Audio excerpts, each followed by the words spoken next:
नमस्कार, मैं doctor Sanjeev from Bharat homeopathy. इस वीडियो में आपका स्वागत करता हूं। आज के इस वीडियो में हम बात करेंगे वेरिकोसील के ऊपर गर्मियों में क्या क्या असर हो रहा है। अब गर्मियों के मौसम में वेरिकोसील की कंडीशन बहुत ही ज़्यादा वर्स हो जाती है अगर आप कोई प्रॉपर ट्रीटमेंट नहीं ले रहे हैं।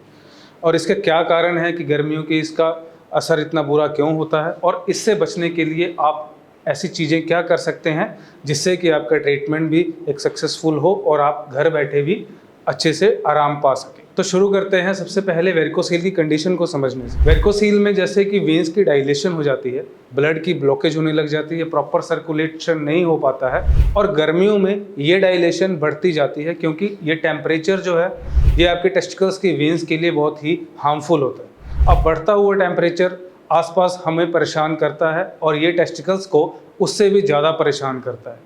तो आप इन चीज़ों से कंट्रोल कैसे कर सकते हैं, इन चीज़ों से जो है आप रिलीफ कैसे पा सकते हैं, उसके लिए मैं आपको कुछ तरीके बताऊंगा और घर में बैठे आपको करने से आपको रिलीफ मिल सकता है। सबसे पहले आप अपनी डाइट्स में कैलोरी इंटेक कम कीजिए, क्योंकि गर्मियों में जितनी ज़्यादा आप कैलोरीज लेते हैं उतना ही आपके बॉडी के अंदर एनर्जी प्रोडक्शन होता है और उतने ही ज़्यादा हीट की मात्रा बढ़ती है। तो वो हीट कहीं ना कहीं आपके शरीर के अंदर से जो बन रहा है वो आपको नुकसान पहुंचाता है और बाहर की गर्मी उसके साथ मिलके और ज़्यादा नुकसान पहुंचाती है। तो आज से ही अपने कैलोरीज के इंटेक को आप कम कर दीजिए। इसकी जगह आप खा सकते हैं फ्रेश वेजिटेबल्स, फ्रूट्स, पानी की मात्रा बढ़ा सकते हैं, हर 15 या 20 मिनट बाद पानी पी सकते हैं और ठंडे फल जितने भी हैं जिनमें पानी की मात्रा ज़्यादा है, जैसे तरबूज, खरबूजे, ककड़ी वगैरह, अनानास, पपीता जिसमें विटामिन सी की मात्रा भी है, वो चीज़ें भी आप ले सकते हैं जिससे कि आपके बॉडी का टेम्परेचर ठंडा रहे और आपको इसमें बहुत आराम मिले। दूसरी चीज़ आप कर सकते हैं, अपने टेस्टिकल्स को ठंडे बर्फ़ के पानी से हर 2 या 3 घंटे बाद धोना स्टार्ट कर दीजिए। आपकी वेन्स की डायलेशन इस ठंडे पानी से कॉन्ट्रैक्ट तो होगी और इसको टेम्परेचर को बैलेंस करने में और मदद मिलेगी। आप बाहर से मदद करते हैं अपने बॉडी की और अंदर से आपकी डाइट मदद करती है टेम्परेचर को कम करने में, और जिससे कि आपकी वेन्स की डायलेशन जो है वो कम होने लग जाती है, वॉल्स जो है वो रीअरेंज होने लग जाते हैं और वेरिकोसिल कंडीशन में आराम आने लग जाता है। तीसरी चीज़ आप कर सकते हैं, विगरस एक्सरसाइजेस को रोक कर। आप अगर रनिंग कर रहे हैं, जॉगिंग कर रहे हैं, वर्कआउट कर रहे हैं, पुशअप्स कर रहे हैं, तो ये चीज़ें जो है आप कम करके योगा एक्सरसाइज की तरफ जा सकते हैं, मेडिटेशन कर सकते हैं, आप हल्की फुल्की एरोबिक्स कर सकते हैं जिसमें कि आप जंपिंग वगैरह को छोड़ के अपने जगह ही खड़े होकर आप अपनी बॉडी के स्ट्रेच आउट कर सकते हैं, जिससे आपका बॉडी तो एक्टिव रहेगा ही रहेगा और आपकी बॉडी के अंदर से जो टॉक्सिकेशन हो रही होती है पूरे दिन के डाइट प्लान की वजह से या शरीर की गंदगी जो निकलनी ज़रूरी होती है वो चीज़ भी निकलने में मदद मिलती है। तो थोड़ी बहुत आप अपने शरीर को वर्कआउट के मदद से आप इन्फ्लेमेशन को कम कर सकते हैं। इसके साथ ही आप अपनी डाइट में जिंजर टी का उपयोग कर सकते हैं।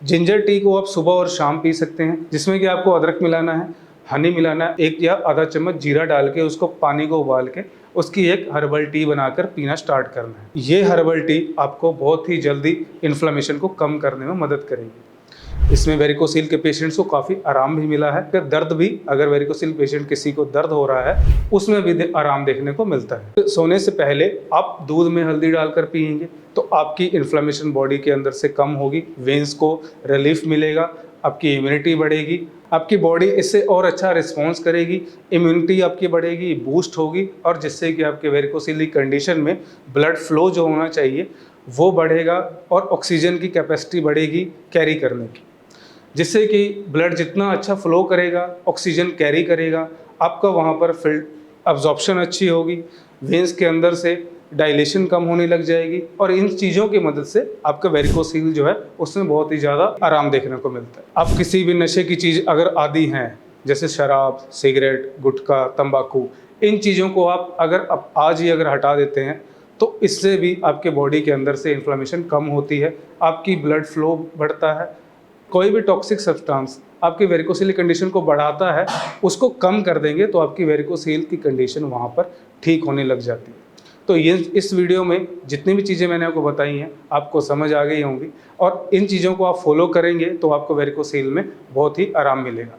और इन चीज़ों के साथ साथ आपको अब एक प्रॉपर ट्रीटमेंट की भी ज़रूरत है।